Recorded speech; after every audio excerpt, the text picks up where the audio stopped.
Welcome into this week's episode of Bills Pod Squad. Maddy Glab, alongside my co-host, Bills owner and team president, Kim Pegula, and we've got Mike Tirico on with us, who will be a part of Sunday Night Football's broadcast. He's an NBC Sportscaster and has been seen in so many different sports, so many different avenues of the world of sports. So we are so excited to have him on with us today, take a little bit of time out of his busy schedule to speak with us before the Kansas City Chiefs game on Sunday night. So Mike, thanks for being on with us. Kim, glad to have you with us too.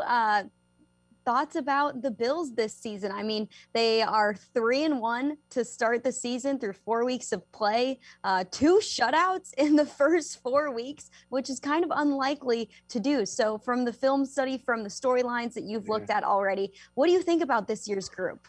Well, Maddy, it's great to be with you. And of course, Kim and all of my friends from Western New York, my Syracuse college days have always had me close ties to the Bills. And one of my college roommate, Paul Peck, has worked in the Buffalo media forever. So I keep a close eye on everything that happens with Buffalo. And I'm so happy. I know I thought of Terry and Kim at one point during one of these blowouts. And I said, wow, this must be the least stressful Bills games or Sabres games or Jess's tennis matches that they've ever gone through. Yeah, 2 and 3 weeks, right? You know that I get stressed out a lot during the games, but yes, the last couple of games were a little bit less stress-free. But as you know, in any game, it's never over till it's over. So right. I do not relax at all. But yes, when we had a big enough lead, I did relax a little bit. Well, you rarely have one game like that every couple of years, right? Kim and Maddy, you know that watching the NFL. To have 2 in a 3-week stretch is so odd. And it makes me feel good for the Bills fans because they can enjoy a little bit of what you all have built there with Sean McDermott, with Brandon Beane. There's a great foundation. Sometimes you catch lightning in a bottle. You have a magical and a special year. But this is now a build, like we saw with the great Bills teams of the late 80s, of the early 90s, late 80s. This is it's systemic. You look around the team, you see good people in good places. Smart decisions are made. There's no running and scrambling to get this player or that player is at the end of their career. This has just been built along the way. So to enjoy days like this help to make up for the years before of some difficult times. And it's just great to see because it's being done in a complete way. There's a running game. The defense has been solid. To put up 2 shutouts, I don't care how poor the opponents are in the NFL, that rarely happens. And your quarterback is one of the great young ones. He really is. Everything about Josh is so positive as all of us around the league watch. So all things are feeling good here as you head into this rematch of the AFC Championship game with a team you almost got last year in Kansas City. So return to the scene to see if you can get one here on Sunday night. Yeah, I'm not expecting a shutout for this week in Kansas City at all. So my stress levels will be very high. But, you know, from last year to this year, like I said, it's going to be a great rematch of the championship game. But what do you expect, or what do you think will be different about this game versus last year's team? Well, I don't expect much differently. I will say this right now, Kim. I don't think the Kansas City defense is playing as well as they did towards the end of the run last year. They did allow points. We know Josh and the offense, they were able to move the ball and score. But I don't think Kansas City's defense is as dialed in right now as they were. They have a couple of injuries. As we know, the NFL is so much about timing and health and trying to get to the biggest games of the year healthy. And I think this is a 2-week stretch that's really important. When I looked at your schedule when it came out in late April, what I was worried about was this stretch right here. Go to Kansas City, go to Tennessee. That's as tough a back-to-back as you'll have because the Kansas City game will be a Sunday night game. Tennessee will be a very physical game. It always is. The Titans are always in rough games. And I thought this back-to-back stretch would do a lot to determine home field in the playoffs. And for me, given the Patriots, and I was there Sunday night to see it, they are rebuilding with a new quarterback, but they look good. And I think they'll be good. The Jets are obviously young and on the come. Miami's had some injury issues. The Bills were the favorite going into this division this year. And when you're a favorite going into a division, you start thinking about, one, of course, win the division. But from a larger scale where we're not emotionally involved, can this team have home field? Can this team be one of those teams that everybody's coming to your place in January? Well, a game like Sunday night and a game like the following week against Tennessee, those are the games that give you home field. You beat the best. You beat teams that have a great chance to win their division, although Kansas City is now in a tough division, as we see. So I think these 2 weeks are huge, and Kansas City's coming a little bit banged up to this game on the defensive side, missing some key pieces. Their offense has been going just fine, but their defense is going to have to step up against Josh and a Bills offense that in some ways is starting to hit its stride, might be better even than it was last year. Mike, it sounds like you've been in on some of our team meetings, because Brandon Beane and Sean McDermott always say to be the best, you have to beat the best. And that's how they look at the Kansas City Chiefs.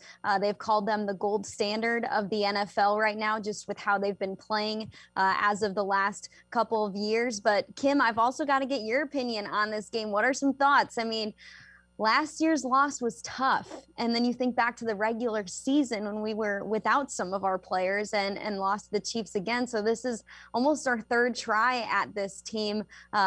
It's going to be a stressful game. We know that. But how are you feeling right now as we're recording this podcast? Well, yes, it's going to be a stressful game, and you can never discount, the Chiefs, even if they have, 2 losses already into the season. And I would say, as just like Mike, as you said, this is a way of building, right? And this is how Sean and Brandon Beane have tried to set up a foundation to get better every year. And kind of that's how I am hoping for that. The losses from last season, especially seeing that I still have that image of Stephon Diggs, just out there kind of just staring at the Jumbotron there after the loss. And so I just, I have some confidence that the losses from before, building a little bit better from our last time we were there. So that's what I'm kind of looking forward to, kind of seeing how we can improve upon our performance from last year. And again, there are some differences this year. As we know, every season is different, and you can't count anybody out, and you also can't, assume that you're going to come off with a win because you had, shutouts from before. So, yeah, it's going to be a fun game. And the night games, I told Brandon Beane, I said, I don't like all these night games. Like it gets me out of my schedule. Like, we've got a Sunday night, and next week in Tennessee is the Monday night game. He said, Kim, be thankful you have these night games, because it means you're good. And so I said, okay. But yeah, when these games come out of my rhythm, out of my schedule, I'm like a player, Sunday at 1 o'clock, kind of what I like. But again, it's good to be on these night games, on these late national games, and to have you calling the game. Yeah, it's a lot of fun, Kim. Think of the days when you saw 1 p.m. for 11 weeks or maybe 12 weeks of the 16 down the column for a start time. And now the Bills are in a lot of these profile games. I wish I could be in Kansas City. I'm going to be in the studio for the Football Night in America show, but I'll see you all Thanksgiving if the plans stay in place, for the New Orleans Buffalo game down in New Orleans on Thanksgiving. And you want to talk about a big stage. Thanksgiving, usually it builds the largest NFL audience, and we have the annual game in Detroit and then the game in Dallas. And then that next spot is reserved for teams that really have the excitement and the attention of the entire NFL. And the Bills end up in that spot. And then 2 weeks later, you all go to Tampa Bay for a late game, a 4:25 game that'll be seen by most of the country in that most Sunday afternoon window. So the Bills, America is going to get to know the Bills really well this year. And that is an earned quality. Kim, you brought up something earlier that Maddy, I'm sure you're too young to remember, but in basketball, in the Eastern Conference of basketball, the Chicago Bulls had that long run, of course, in the 90s. But before that, the Bulls had to find a way to go through the Detroit Pistons, who were the championship team in the East. And before that, Detroit had to find a way to go through the Boston Celtics of Larry Bird. And it was one of those things, like you just said, Kim, that Brandon and Coach talk about all the time, to be the best, beating the best. Well, those teams had to go through the experiences of that a little bit. Games like the AFC Championship game in Kansas City, games like Sunday night, and the Chiefs at 2-2, their fans and that atmosphere is going to be really intense. Those are the games that help you when you get to January. If you do have to go on the road or you're in a playoff game, the stage is bigger because the stakes are win or you're done, but you get a feeling for what it's like to play in those games. I think these are terrific. Look, they're great if you win, but they're terrific experiences no matter what when you're building a championship team, which is what I think the guys are doing up there, and you and Terry as well.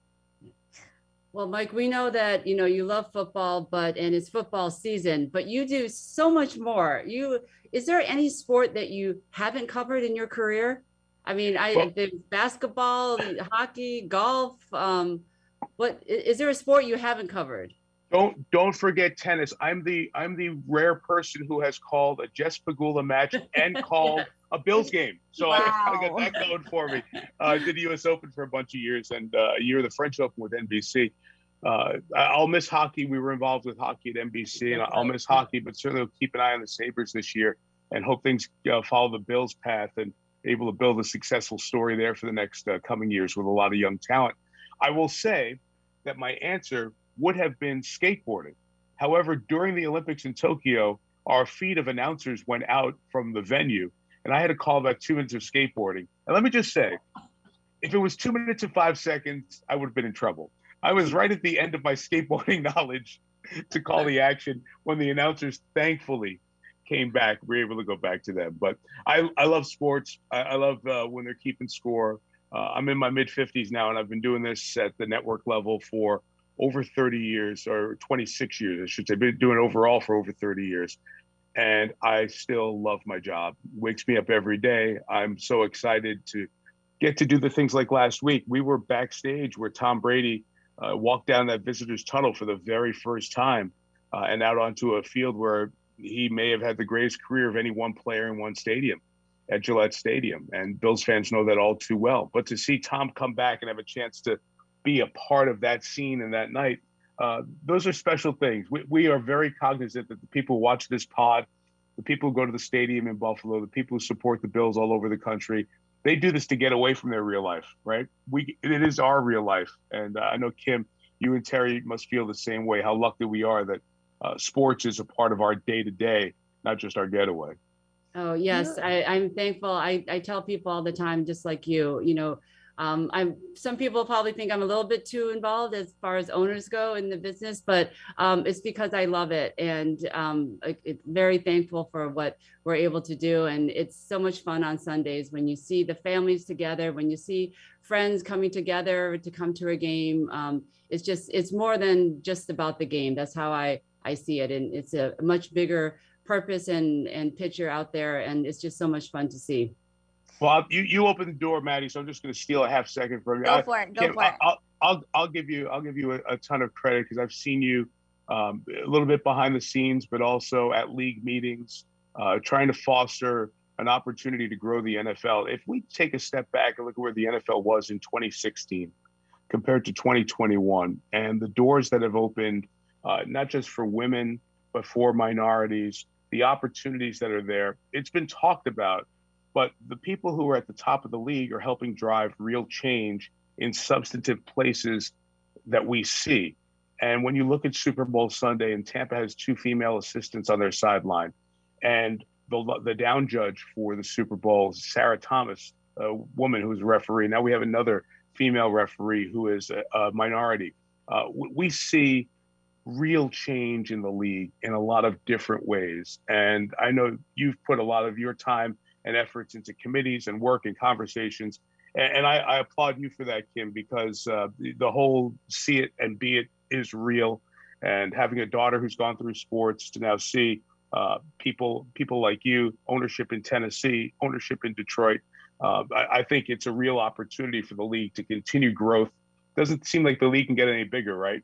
But the tent continues to get bigger because it's more inclusionary than it was 5-10 years ago. And credit to you and thanks to you for the work you've done on that behalf as well. Well, there's many of us. We're growing a lot there in the owner's room. There's actually more women than I think people realize. But no, thanks for those kind words, Mike. And again, we look out at our fan base, and that's what we see. And we want to make sure that our team, that our organizations and ownership reflect that.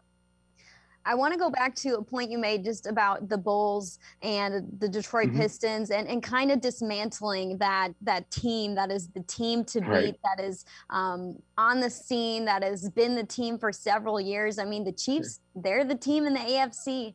and the Bills are trying to knock them off. The Bills are trying to get through that team in the AFC East that has been so hard to beat for multiple years now.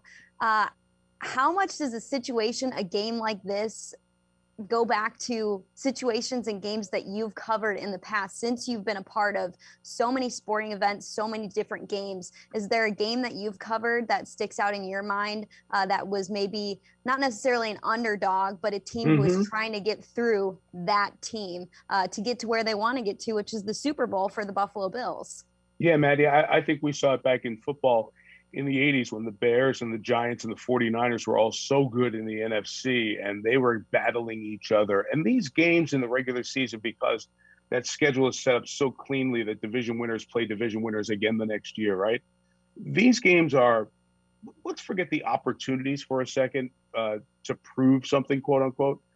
What a great chance for Leslie Frazier's defense to show something that can slow down Patrick Mahomes. You don't stop him. Every defensive coordinator has the challenge when you play the Chiefs of stop Travis Kelce, stop Tyreek Hill, but don't let Clyde Edwards-Helaire or the other running backs have big games as well. Kansas City, they saw that their problem in the championship game, even though they won, and then certainly in the Super Bowl, were injuries up front on the offensive line. So they fortified that offensive line. Now those guys want to see what they can do. So it's a different test. But if you find something in this game, or there's something that works in this game, who knows when you'll see them again and it may carry over. So I think these games are, of course, priority one. They're a win in the standings. When you look back at the number of wins you get to determine home field, it's not like the win over Kansas City is more weighted than one over a lesser team on your schedule. So it counts for that, number one. Secondly, it is measuring yourself against the team that has proven to be the best by going back to the Super Bowl, representing your conference. You have to go through them to get there. This could be part of going through them because this game could impact home field in late January. Patrick Mahomes is great. Kelsey's great. Tyreek Hill, they're all terrific. They're not going to be as great and as fast in the snow in Orchard Park in late January, right? So if you win a game like this, you may end up getting an AFC Championship rematch if that happens at your place. That's why these games are so important.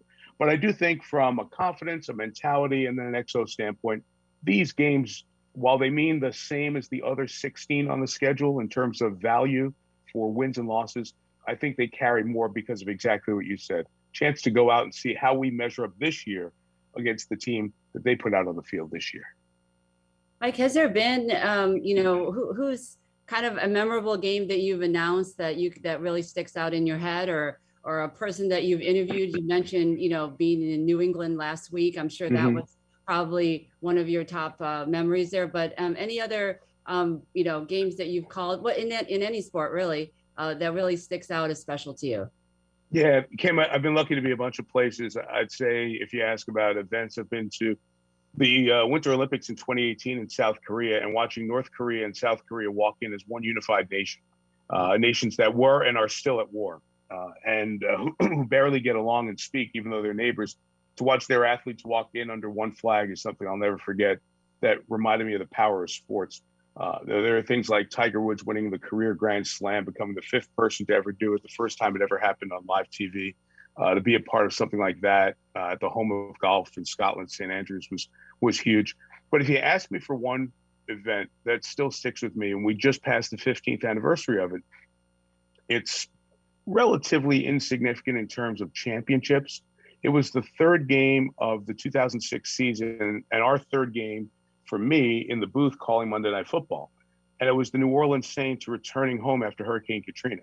And that city was so ravaged, and that Superdome 54, 55 weeks before was a place of last resort for people hoping to stay alive.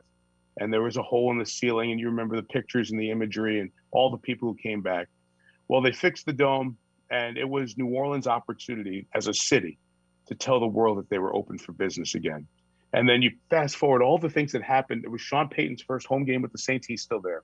Drew Brees' first home game with the Saints. He's now next to me on the set and then calling Notre Dame football.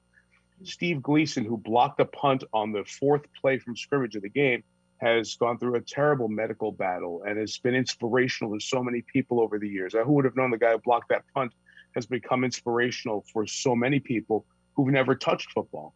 So you think about all of that and how the city announced at a football game to the world that we're open for business again. Come live here, come stay here, come have your conferences here. New Orleans is back.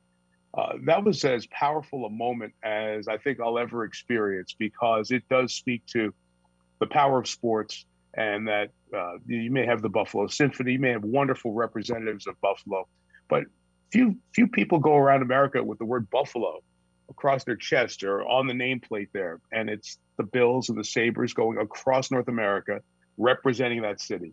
And that night to me reminded me that as silly as sports can be, as out of whack economically as it can be relative to most people who watch the games, there is still something in the world of sports that connect to people and matter in terms of civic pride, unlike anything else that happens in our country. And it's just a privilege to be a part of that.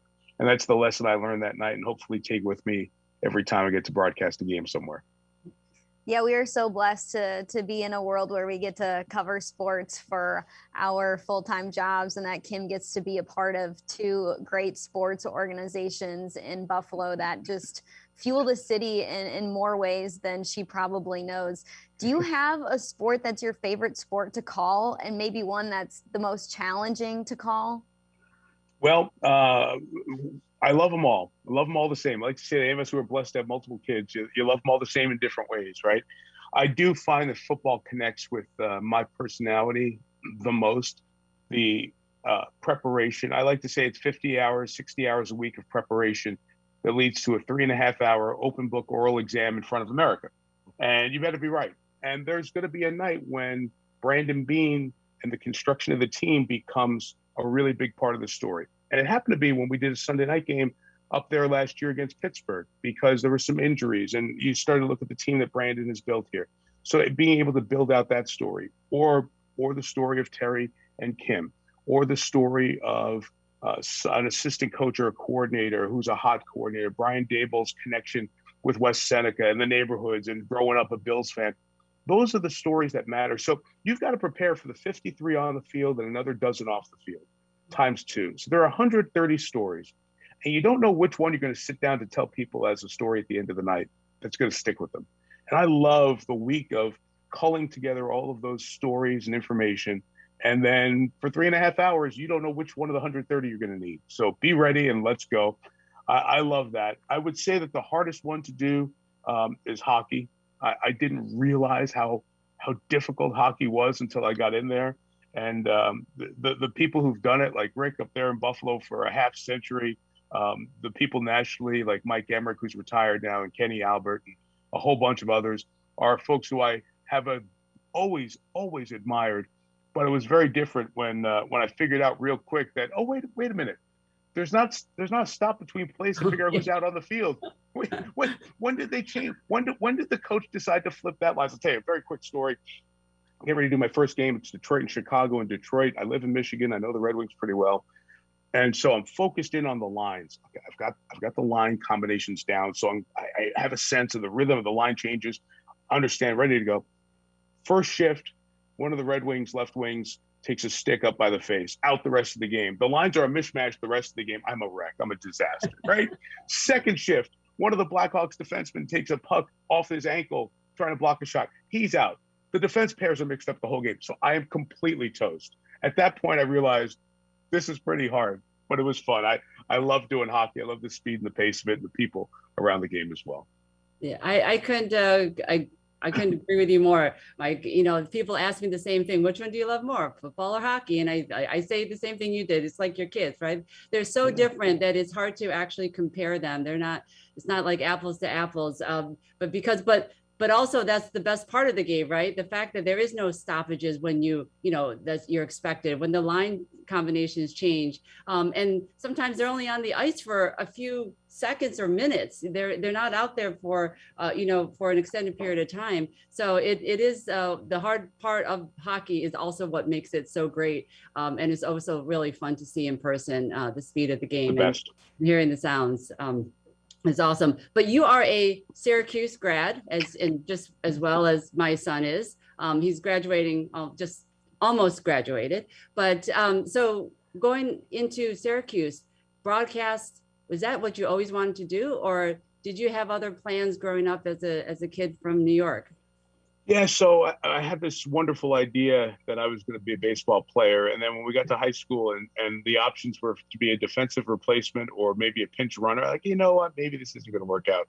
So the high school baseball team never really happened. And I started in the media world and as a writer. And when I got to Syracuse, I mentioned Paul Peck earlier, who a lot of the folks listening know from all of his time up in Buffalo. Paul and I ended up being roommates for a couple of years.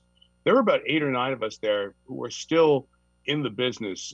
Paul calls the University of Buffalo games, does a great job with UB and the wonderful program that they've built football-wise.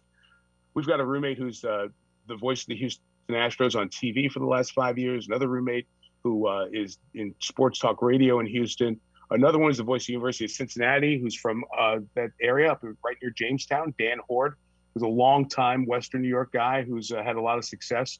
So we had a bunch of people who wanted to all do this. And there weren't many in America in 1984, 85, 86, we were in school, who were going to school to be sports broadcasters. But about 8 or 10 of us there, that's what we wanted to be. And that was right as Syracuse started to build a recent tradition. It started with the guys, well, actually, it started going back to Dick Clark, for those who remember American Bandstand, Ted Koppel, who did Nightline on ABC. People knew about Bob Costas and Marv Albert and Dick Stockton, great national sportscasters. And then it really started to build in the 80s and 90s. Now we've got people like Ian Eagle, who Bills fans hear a lot on their games, or Andrew Catalan as well. So we've got a whole bunch of Syracuse Mafia, if you will. We talk about the Bills Mafia all the time. We have a Newhouse Mafia and a Syracuse Mafia who covers sports, and we're so proud of all of that. So we've been able to grow and build a successful part of that. And we're honored to have your son as part of the Orange Forever group that will go out there and represent Syracuse University well. All right, well, I got somebody here who wants to say hi to you. That's a familiar face. I know that guy. Hello, Terry. We are. Hey, we are. Wait, he calls you want me to do Penn State? We are just talking about Syracuse here. You win 4 or 5 football games, Terry, and you think we're all buying into Penn State. Congrats on that. I know hockey season is getting ready to get going, not just with the Sabres, but with Penn State as well. And I told Kim, I'm so glad you two have been able to enjoy a couple of blowout games. It must be nice at the end of a fourth quarter to not be biting nails and have sweaty palms. Oh, I don't know. I was there. As an owner, you're still biting your nails. You're wondering if somebody's going to get hurt. You know how it goes. Of course. We're so happy. We're so happy to see you guys off to a great start. Where are you at right now? I'm at our home in Michigan, getting ready to head to New York for Football Night in America on Sunday, so we can have the world enjoy the Bills and the Chiefs in a rematch of the AFC Championship game, and really set the tone after last week in the Brady return in Foxborough. The NFL is in an incredible spot. I don't remember a first month like this. Viewership, interest, storylines, young quarterbacks, and you guys have as good a young quarterback as anybody in Josh. So good things continue to come your way, and we're really happy for y'all. You got the leaves going up there? Absolutely. Kim and I were talking about that before we started recording. The leaves are turning. It's that time of year. We enjoy those leaves because we know when they all fall down, what comes next. The snow comes after that, right? Yeah. Okay. Well, hey, good seeing you. Very good seeing you. I'll see you folks on the road. And I can't root for anybody, but we're happy when good things happen to good people. So we continue to be happy for you all. Okay. Good to see you. Thanks, Sam. Thanks, Terry. I love it. Not every day do you get a Terry Pegula appearance on Bill's Pod Squad. You must be special, Mike. Yeah. Even Josh Allen didn't get a Terry Pegula appearance. That's an all-time great mystery guest. I love it. That's fabulous. Well, you mentioned being a part of this awesome broadcast on Sunday night.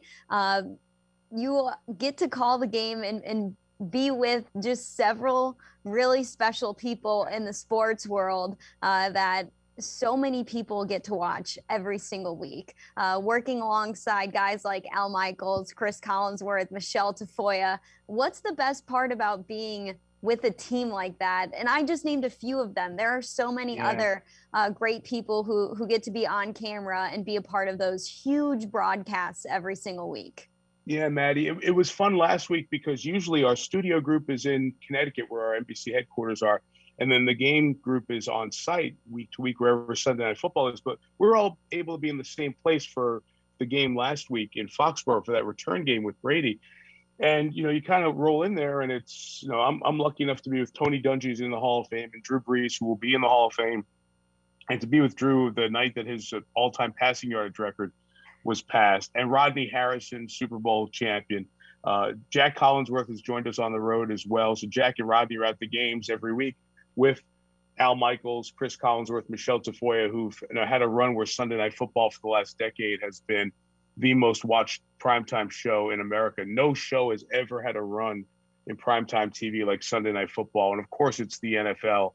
But Al, Chris, and Michelle have helped to make that over the years. And our group behind the scenes, Fred Godelli, who produces that show, and Drew Esikoff, who directs it, they take so much care, and they do not get outworked by anyone in our industry. And it shows in the quality of those broadcasts. So just to be a part of that team, and what I love to do, so on Sundays, I'll give you an inside look at what happens on Sundays for us.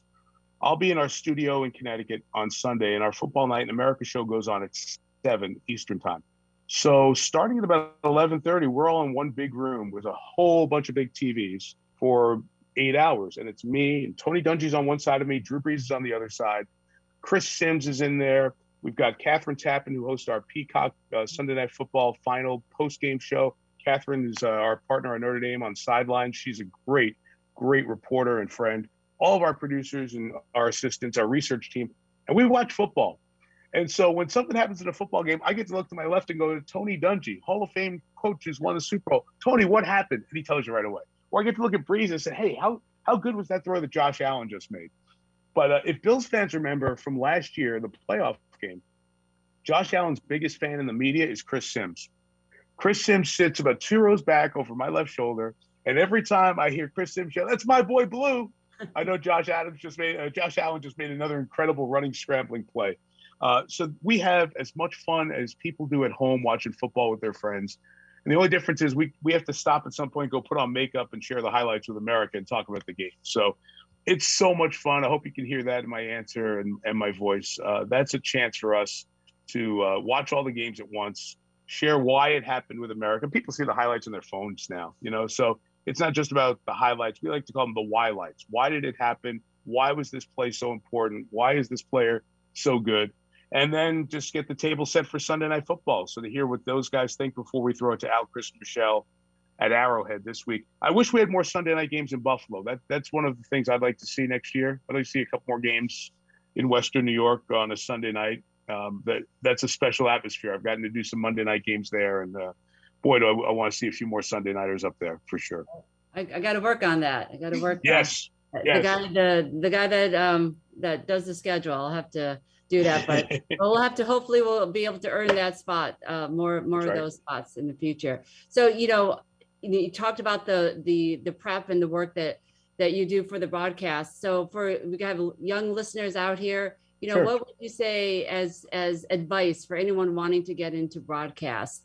What they should expect, advice for them as they go down that road and that journey, whether it's in sports or in any other broadcast? Well, the number one piece of advice is take your time. Don't take my job just yet, right? Maddy and I want to hold on to our jobs for a few more years, so be patient. No, in all seriousness, Kim, it's a great question. I always tell folks, get on the air wherever you can. And I think more than ever, that's possible. I'll just go back 10, 15 years. Teams didn't have reporters like Maddy who were on the air doing podcasts, doing reports on Bills.com, all of that stuff.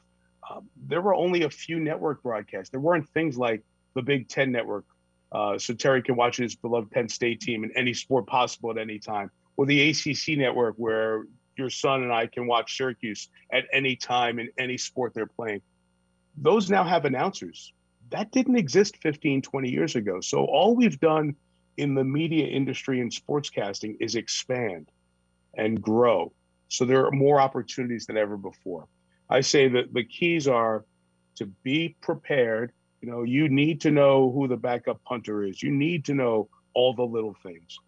Get practical experience, get on the air wherever possible. Does your local cable system or your local radio station broadcast high school football. Get involved, be around it, be a PA announcer at a stadium, be somewhere in front of a live microphone where you know what you can and can't say, and learn that. The whole Malcolm Gladwell 10,000 hours thing, that's real. The more hours of experience you get, the more comfortable you are on the air. And if it's a job you love, then go after it, and be your own harshest critic too.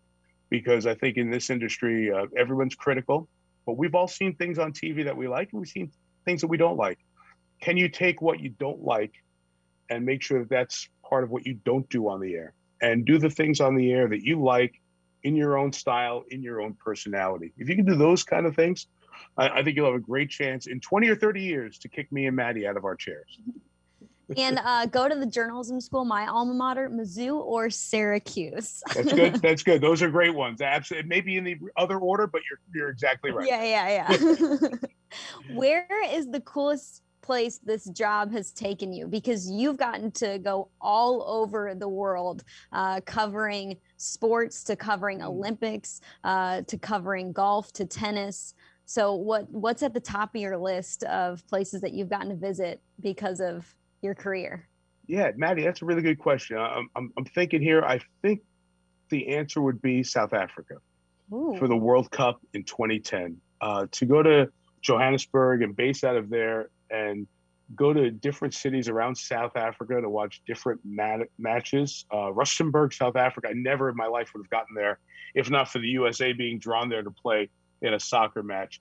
To go to Cape Town to see a World Cup semifinal in Cape Town, and to see what is so beautiful about that city, but also to go see the Apartheid Museum in South Africa and get a tour from someone who was imprisoned because of apartheid, who gave us the chance to see that. I would have never done that if I was just covering news or just covering sports, but to cover the World Cup and have work take me there with that kind of access to be around the country, see it for some of its biggest sporting moments on the global stage. That would have to be number one. But there's so many places. It's taken me to most of the continents where people live, to cover golf mostly, to Tokyo for the Olympics, to South Korea for the Olympics, to South America, to Rio for the Olympics. So very, very lucky and blessed to have done a whole bunch of really, really, really cool things, holding a microphone, wearing some makeup, and talking about sports. Well, you have another Olympics coming up. We do. We do. So you have 2 in 1 calendar year, going to the Winter Olympics in China. What is your expectations now? Obviously with the Summer Olympics in Japan, there was, a lot of waiting to see if it actually was going to happen. And then of course, doing it was probably much different, but what are your thoughts going into the Winter Olympics this year? Yeah, Kim, it's a great question. And if you could see off camera, there's a stack of Beijing reading material over there. So we've got some bobsled reading to do later today. Do you know how to speak Chinese or read Chinese? Not a bit. That will be a struggle. It's always a gap, and I'll be working on enough to get by as we get closer to it. Yeah, the Winter Olympics this year, day 10 of the Winter Olympics happens to be Super Bowl Sunday. They're both on NBC, so we have 2.5 weeks with the Olympics, and right smack in the middle of the games is the biggest sporting event in America, in the Super Bowl. So we have an incredibly busy but exciting time ahead. That will be an interesting Olympics, obviously, with all of the geopolitical issues with the United States and China, the coronavirus still being a part of the conversation, international fans in all likelihood not going to be there. Fans from China, it looks like, might be in the stands. If that's the case, then I think from an atmospheric standpoint, it will be a little bit better atmosphere. But talk about the ultimate home crowd. If you have all fans from China who are approved by the country, then you're going to have obviously a very pro-China crowd for the games. But it looks like the IOC learned a lot from Tokyo. Tokyo was a very restrictive games. It was bittersweet. The city did an unbelievable job of pulling it off. Yet the people who live there couldn't enjoy it because of COVID. And I think we're going to be in a similar position with these China Olympics and these Winter Games. But having said all that, to see 2 Olympic Games in about a 200-day stretch, and on top of that, in the middle of a pandemic, is an extraordinary accomplishment. And I will say, to steal 10 more seconds of this, our NBC Olympic organizers, from the top down, executives to technicians, did an incredible job of pulling off the Tokyo broadcast. The hours, 8,000 hours of TV in the middle of a pandemic, half a world away, was an extraordinary, one of the most extraordinary feats in television history to pull off. And it's such an honor to work on their shoulders with everything that they were able to pull off over there. And we're just going to repeat and rinse off and do it again in China here in a couple of months. Well, yeah, it was pretty incredible. Yeah, it was pretty incredible to watch all that happen on TV. But we won't take much more of your time because we know you've got bobsled reading to do. We know you've got a football game to prepare for. Right. But maybe to finish off this podcast, I know you said that you do 50 to 60 hours plus of prep every week for a game where you get 3 hours to talk about it and a pregame show to kind of let people know the storylines and to tie everything up after the game. But sure, is there a storyline that maybe is one of your favorites about this game that you don't know if you'll get the time or get the opportunity to talk about, that maybe you could tell some of our viewers about it now? Well, the good news is I don't have to spend 50 to 60 hours on this one, right? I'll spend 5 or 6 hours in preparing for our studio work and what I read during the week and the notes that our research department does. So next week when I'm calling the game, we're in full 50, 60 hour mode, or when I do a Notre Dame game. You know, for this one of the storylines I'm really looking forward to seeing, or at least I'd love to hear a little conversation about, is the Andy Reid tree. When you start looking at Leslie Frazier, you start looking at Sean McDermott, it's an appreciation for, I think, one of the best head coaches in the NFL's history, who I was really glad to see, and I think a lot of folks were, get a Super Bowl victory. It's unheard of until Andy to win 100 games in the NFL in 2 different places. And when I saw Andy back in Philadelphia last week, it got me to thinking, man, I just think of him as the Chiefs coach right now. And all those years in Philadelphia, getting to a Super Bowl, having sustained success in Philadelphia. Think how good those Eagles teams were. And I think how much sustained success and good teams we're seeing in Kansas City. And look at the coaches around him. And you're living a big part of that with Sean McDermott. A lot of the success of a coach like a Sean McDermott comes from watching Andy Reid handle everything that goes on. And he did. And that's why when stuff comes up with the Bills, there's a calm about it from the head coach's perspective that maybe behind the scenes is a little bit different, but in front of the camera, that's handled. And I think that's a story that I'd love to hear discussed a bit more, because you've got some people there who have spent time with one of the all-time best coaches, and he's turned out a terrific coach in Sean McDermott. I sat in Sean's office last year before he did a Bills game, and I can't tell you how impressed I was. 2 years ago, before the game in New England 2 years ago on NFL Network on a Saturday night. I can't tell you how impressed I was with what Sean is all about. His family, the pictures of the family on the desk, but telling us stories about the kids, stories about individual players, the Buffalo market, the city, really learning the city, really getting comfortable with the city and feeling like it's a great fit. A lot of us know, if you get to know Buffalo, just like Syracuse and Rochester and Albany and all upstate, you really love the place. It's special people. And I think your coach has that. And a lot of that is what he has observed and learned over time, being ready for this job because of the time around Andy. So that's a storyline that I'm glad you mentioned it, Maddy, because now I'm going to force that into the pregame show a little bit. But certainly, if I was in the booth, I would make sure we made some time to tell that story on Sunday night. I would love to know also what he's done differently than Andy Reid. Just how he's taken the good of what he's learned under the coaching tree of Andy Reid, and then how he's made it his own into something where hopefully he's going to be forming his own coaching tree someday as well, or adding to the branches. 1,000%. It's a great point. It's what I was talking about earlier when you were asking about young sportscasters.